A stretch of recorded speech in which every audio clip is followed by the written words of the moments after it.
First question. Yes, sir. Has there been any pushback at all, any repercussions from your effort to oust the speaker? Well, there have been some people that were very unhappy, and let's see, one comment was with a sneer, I hope someday you can see yourself the way the rest of us see you, and responded, I don't have to look in the mirror, I've seen that in your eyes for months. So, but then there were others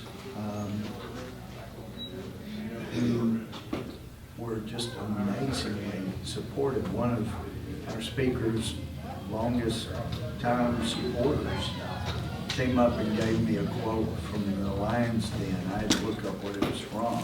He gave it to me on the House floor, and I can get that for you, but just really touching. Anyway, amazing. In fact, I have that on my phone here. It looks like you got time.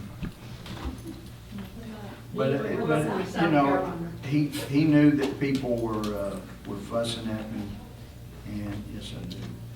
And then here's the quote.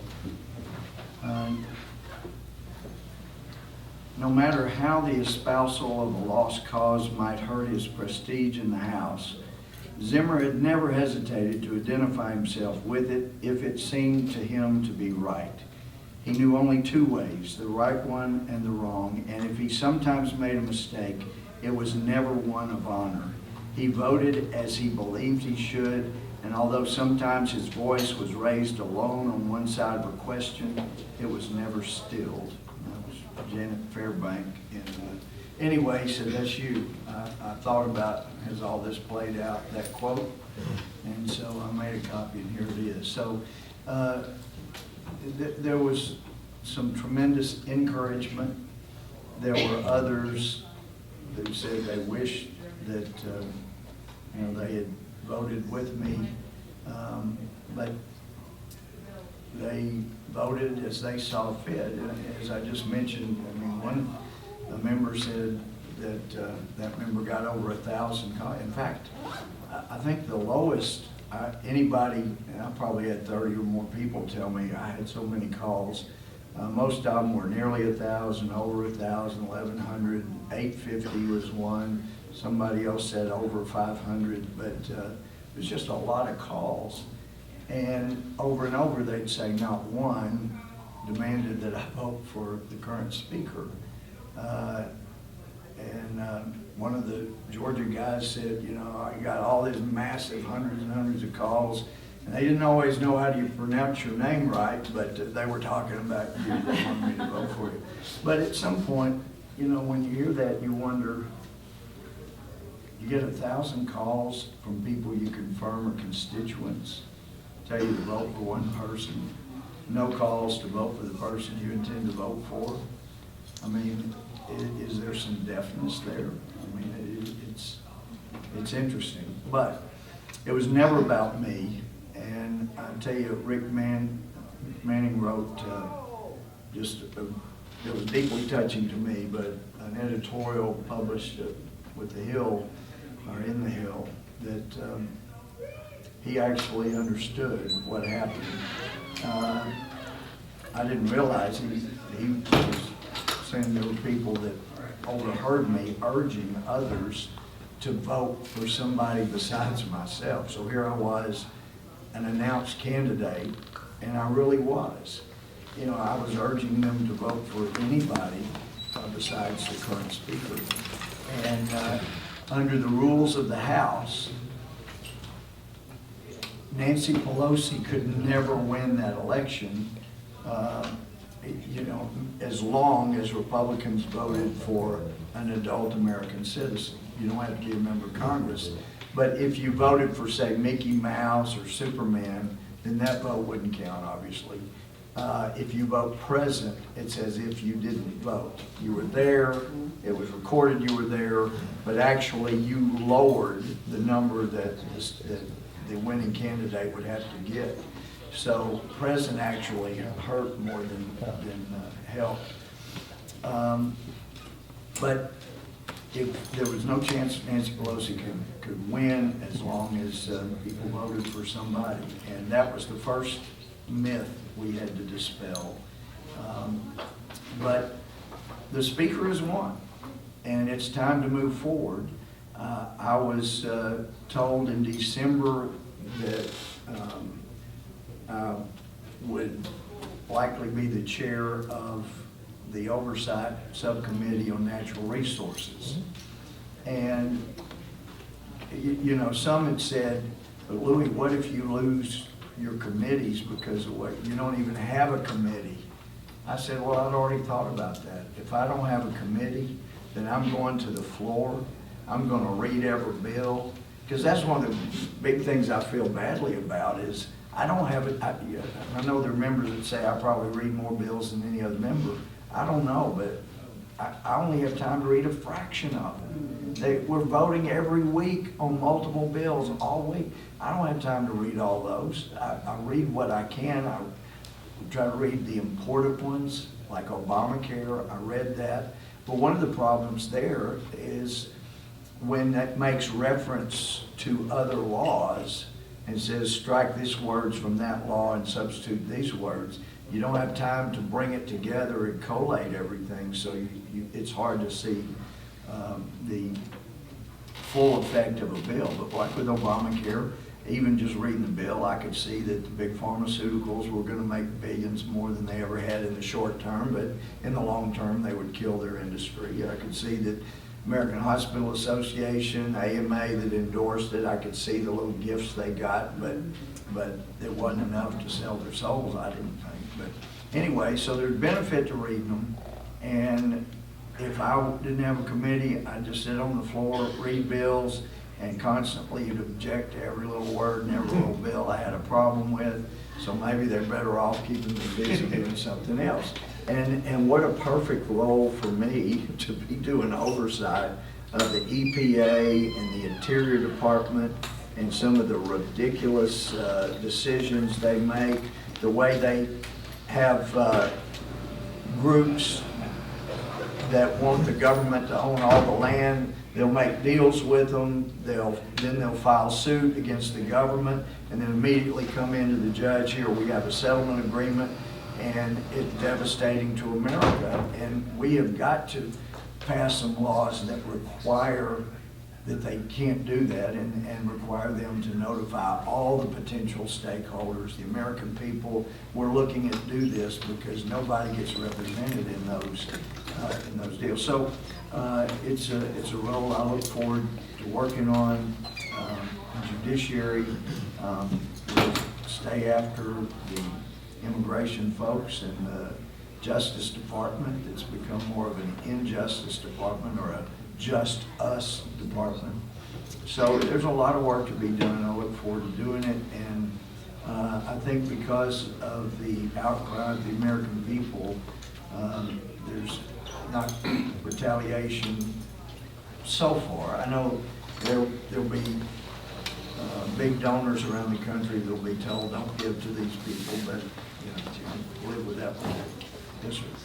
This is John Hawkins, Right Wing News. I was around with a group of other people, including Tiffany Rudner here, who asked a lot of people. We signed a public petition asking people to pick anybody other than Boehner. We suggested a bunch of names, including you. So a bunch of Tea Party groups signed on to it, that kind of thing. But I got one question. We did a lot of radio over and over, and the same question kept coming over that people were puzzled about. And I gave the best answer I could, but you'll know the answer. And they kept saying some variation of John Boehner isn't charismatic. He's not much of a strategist. He doesn't seem like he's willing to fight for much anything. We don't think he's that conservative. How does he end up as the speaker? How does he end up staying so locked in the position when people look at him and say, we don't like the guy, we don't think he's much of a leader? How does the guy stay locked in there as a leader? And it is a great question. But all of us have been through leadership elections, going back to elementary school and junior high, middle school. When you get to Congress, the leadership election for the top spot of your party is unlike any election you've ever had. Because generally, you can look at every election in which you participated, and say, okay, well, this person won, he or she won because he or she was most popular. Everybody liked them the most. They're not qualified, but they were liked the most. Sometimes you actually vote for the person who's most qualified and they win. Sometimes it's the person with the best name. I know we've had elections like that. People voted for a Republican because he was a Republican and he was a terrible choice. That happens on both sides of the aisle. But in leadership of Congress, in both the House and I'm told it's the same in the Senate, in both the Republican Party and Democratic Party, the person who wins is always the person that one more than half believes is going to win. Because a majority know that if they don't support the speaker who wins, or the candidate who wins their top leadership, they don't get a chairmanship, they don't get their A committee, they don't get their bills brought to the floor. I mean, I've been doing that for a few years. When I got a good bill, I get it to somebody else and let them bring it, because I know, and I'm thrilled when I can help somebody else with a great idea, it helps them back home, and I get my bill brought to the floor and passed. I'm ecstatic. I don't care. It's just great. But some people really, in tight districts, they need to be able to get their bills with their names to the floor. They don't have constituents that understand what you're doing and you're there fighting, and that this is something they'd heard you talk about and it got passed. They know you're behind it. So, but that's it. And so the only way you can ever beat someone for speaker is if you have someone that a majority think will win instead of the current speaker. Now, and which is why I made a proposal, and I'm going to be making it louder and longer, and I've got 2 years to keep pushing this to get it to be a rule.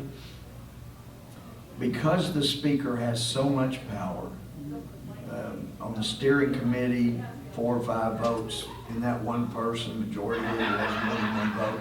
So just in the leadership themselves, they decide. If the speaker doesn't want somebody to be a chairman, he or she doesn't become a chairman. If he doesn't want somebody on a certain committee, they don't get on the committee. But some criticized us for not following the rules in making ourselves candidates. And I want to dispel that completely. I believe in following the rules. I believe in thinking outside the box and inside the rules, and that's what we did. Now, the mere fact that no one in the history of the country had ever been nominated on the floor of the House besides the leading party's one candidate did not mean it couldn't be done. We checked with the parliamentarian. Parliamentarian said, yes, here's the script that's been going on for 226 years. One party nominates their one candidate, the other party nominates another candidate, and then the clerk says, are there any other nominees? It's been going on for 226 years. And for all those years, the answer was silence.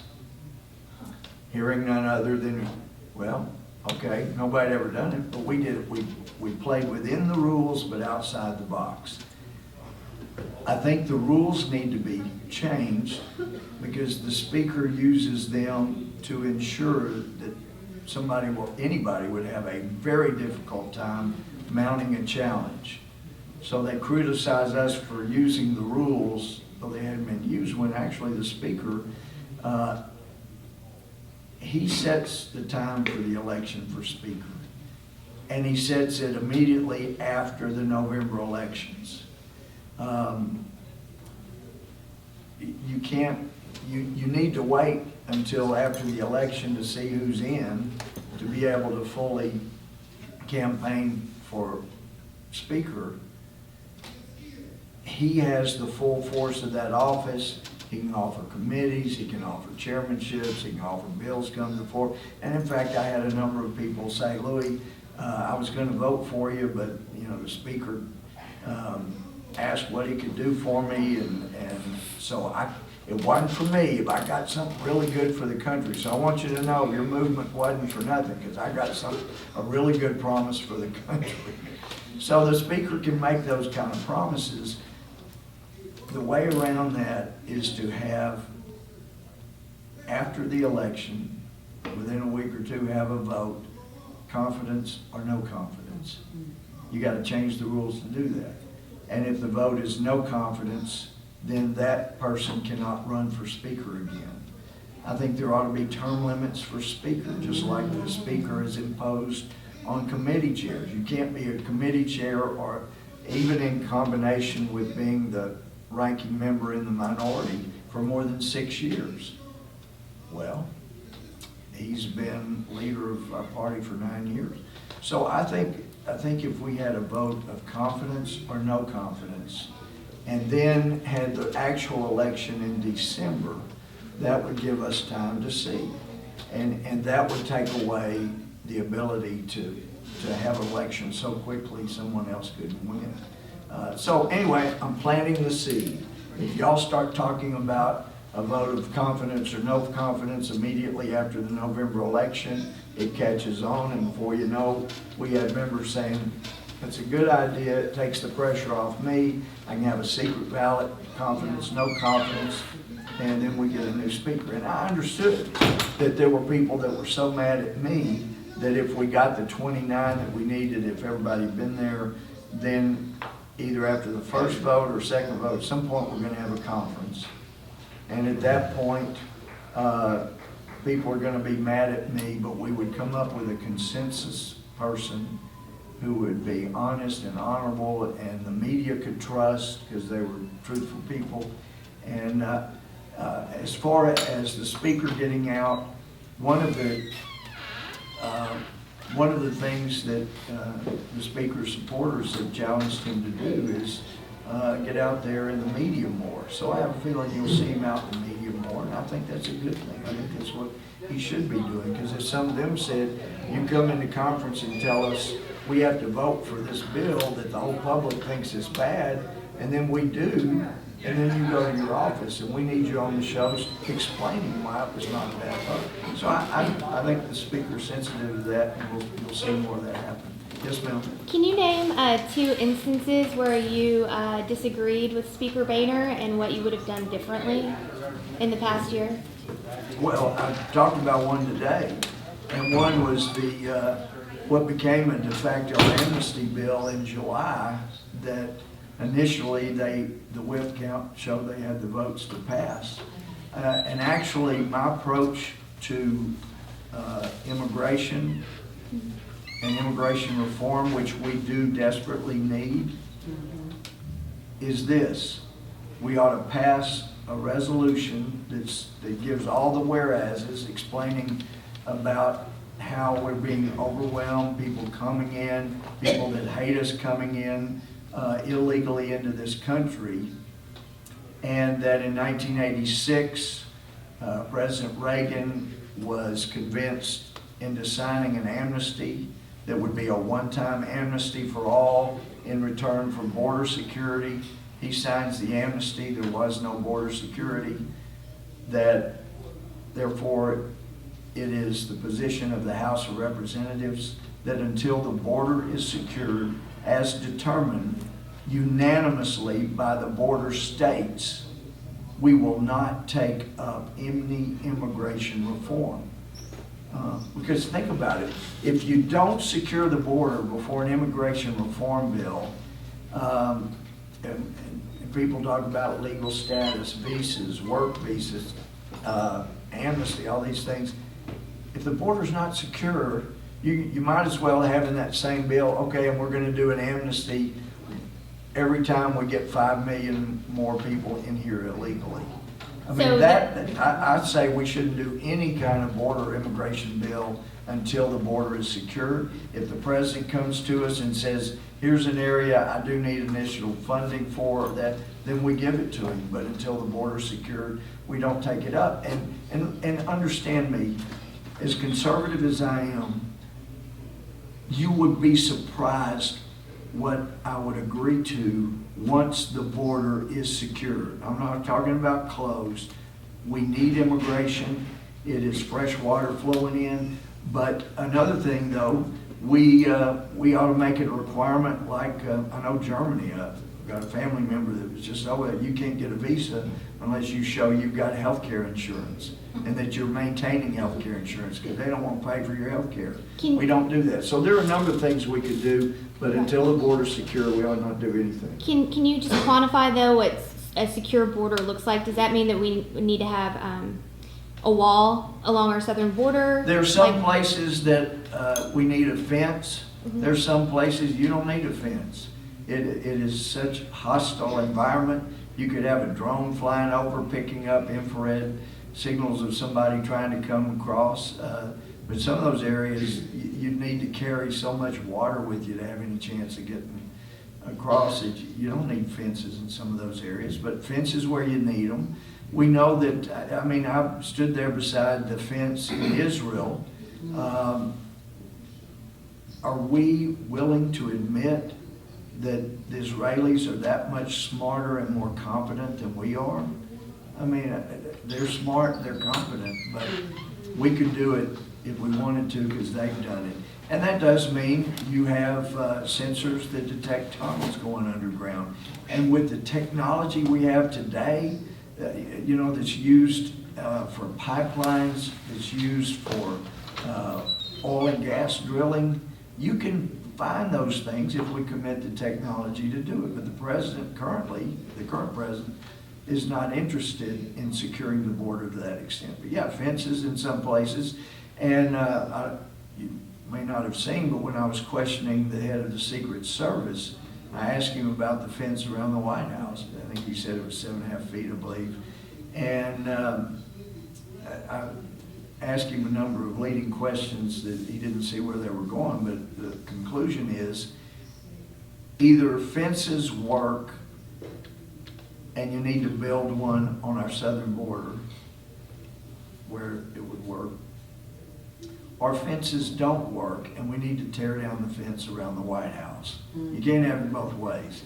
Either fences help stop people coming in illegally or they don't. But if they don't, then don't be hypocrites. Let's tear down the fence around the White House. And I'm sorry, just to follow up on that. And what about the northern border? In The terms of northern border in needs terms to of a be fence? secure. We have got people coming across. Right. Now, it's a little easier to spot people coming across the northern border in some of those vast open spaces.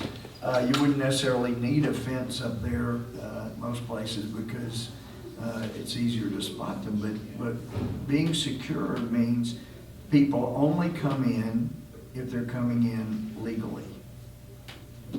That's what it looks like. Yes, sir. The federal government provides block grants to the states for temporary assistance to needy families. Can you tell me, do you know whether or not the states are actually utilizing those funds? Or do they have to provide matching funds in order to get those block grants? It depends on the block grant. Some have requirements for matching funds and some don't. But some states are using them, some aren't. But block grants, if the truth were known, the better even than block grants is for the federal government not to bring that money to Washington, take our cut out, and then give back money to the states and communities. The better idea would be we lower the taxes, let them raise that in the state and local environments and then use it themselves. Because every time any federal money leaves Washington, it comes with all kind of sticky strings that we got to get away from. The follow-up on that is because in the bill it says that they're supposed to use the funds to encourage the formation and maintenance of two-parent families. And we know that that would help reduce the issue of poverty. Sure. So why don't we hear more about that? You know, what Well, can we do? Well, to get we this need moving? I'm so glad you brought that up because that was one of the things that was bothering me as a judge on the bench, handling felony cases. I saw the results of good intentions with bad law. You know, back in the 60s, they saw single moms, deadbeat dads not helping. They said, hey, let's help them. Let's give them a check for every child they have out of wedlock. Well, that was back when kids born to single moms were between 6 and 7%. Now we've flown by 40%, heading toward 50, and it has hurt this country. And I was speaking at what used to be an all-black school, one of the oldest in Texas, Texas College, and speaking to a combined sociology class. And I was speaking to women, men and women, but many of the women, they had been out and they started telling me, well, that's what happened to me. You drop out of high school, have a baby, start getting a check, find out it's not enough to live on. So you have another and another, and you get further into a hole. And I was shocked how adamant some of those women were. They said, you have got to start having a work requirement on any form of welfare. Have them do something, because that's what happened to me. I sat on my couch, I got the check, and I became a worthless individual. And for anybody who's a Christian, you should want to help people reach their potential. And luring them away with a little check here, a little check there from the federal government lures people away from their God-given potential. And if you're a secularist, a deist, or you don't believe there's any God at all, then it still would be the right thing to do. Encourage people to reach their potential. Instead of giving them a check for every child you have out of wedlock, we ought to be saying, you know what, we care so deeply about you, and we know the statistics don't lie. You have so much better chance of making much more money if you finished high school, that we're going to provide daycare for you. We're not going to take you to raise, but we're going to provide daycare so that you can finish high school, because we know that will be good for you. I mean, those are the kind of things we ought to be looking at and talking about, instead of these programs that lure people away from their potential and make them dependent upon the government. Because once that happens, and there's more and more of it happening, other subtle ways just besides direct benefits. Oh, here's a school loan. You can go to college, but by the way, if you'll take this job over here, we'll start forgiving, your loan amount. Well, it's not hard to see where that leads to. Okay, you're going to go work here, you're going to go work here, and otherwise, you're going to be in debt and can't be forgiven by bankruptcy. I mean, it's all about government control, and I think that's the number one thing we need to combat. But I really appreciate your sensitivity on that issue. It is a bedrock issue that we need. It's a foundational issue. Well, it's more than sensitivity now, because we have a number of individuals in the black community, especially the conservative movement, that we're developing our own platform to make this work. One of them is, we know there's TANF funds sitting there. We don't really want the funds, but we do want to work at changing the mindsets of the individuals in the community. Yeah. One way is to support marriage, and we're working that initiative. So we're going to be listening to hear that platform from the elected officials who whether it's state level or federal level, because we're demonized. The moment we step out and say, we're going to make this happen, ostracize, and It's so I would much like to tougher live for you. on that avenue. So I know it's so much tougher for you. It is, but the But folks I are tell you, stepping out.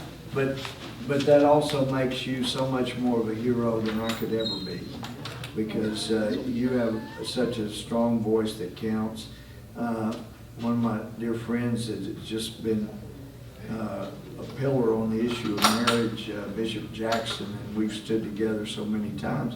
But there's so many friends. It is heartbreaking to see. We have destroyed the home, and for background here, when I spent a summer as an exchange student to the Soviet Union back when it was really the Soviet Union, and one of the most nauseating things to me was going to all places, a daycare center. Children make us laugh, they just bring hope and joy. But as the head of the daycare was explaining, that here in Mother Russia, in the Soviet Union, those children belong to the Soviet Union. They belong to the state. And if we ever get word that any parent is saying anything negative about the Soviet Union, we take those children away because they're not fit caretakers, and we put them with some people who will be good caretakers. That was nauseating to me to think about something like that. The state would say, they're our children, not yours, to the parents, and be taking away that role. And of course, back then, everybody was expected to work, and they said they had 100% employment. But one of the reasons they went broke, some of the employments would be sweeping off a 3 foot by 3 foot area of a sidewalk. I mean, they would make work jobs. But imagine my surprise when I start hearing things being said in the news that I heard back in the Soviet Union in the 70s. These children are not yours, they belong to the state. And people coming out and saying that, and that parents don't matter, you know, it's the government, it's public schools. We should not allow the parents to teach their own children. We ought to force them into government-run schools. I mean, I'm hearing things that just shock me and take me back to a place where the government was a complete failure, because those things don't work. They destroy the foundational element of any strong society, and that's a home. So yes, but I had the clock, but yes. One quick thing, I just wanted to get back to the speakers race. I'm from one of those North Georgia districts where we made, I'm sure, over 1,000 calls for you, and no one made for Boehner, and our congressman came back and said, well, I wasn't hearing from people, and I couldn't do it anyway. And I think what you said to us upstairs is really important, because the Tea Party is this is one of those issues that's so obscure insider baseball to Washington that it's very easy to disseminate untruths about the way the process works. So I would ask you as a grassroots organizer, to you, that you continue explaining to people exactly what happened, because this is a moment where we're in a state of deep frustration about this particular betrayal, and we see it as betrayal, but people are being told things that are inaccurate about the way the process worked. It's very important that we hear on the ground how the process worked and what the possibilities were, and we will be behind you 1,000% if you're trying to change the procedures the way you just described. Well, what you just said is exactly why last night, as I made my little outline of what I wanted to say. Look, our speaker is John Boehner. Yep. He won the election. Yep. Our effort didn't succeed. And so he's the speaker. And he's going to be the speaker for the next 2 years. And now, understanding that, we gave it a shot. It's time to get behind and move. But it is important to know how the process works. And that's the only reason I dip back to that, so people would understand the misinformation was just that. And there was no chance of Nancy Pelosi getting elected. Right. None. Exactly. Right. Guys, I know everybody's got a couple more questions, but we're gonna have to exit this room if maybe you could see outside. Okay, sure. Undercurrent under the surface makes the mainstream get so nervous. It's time for purpose, for news to serve us, not with propaganda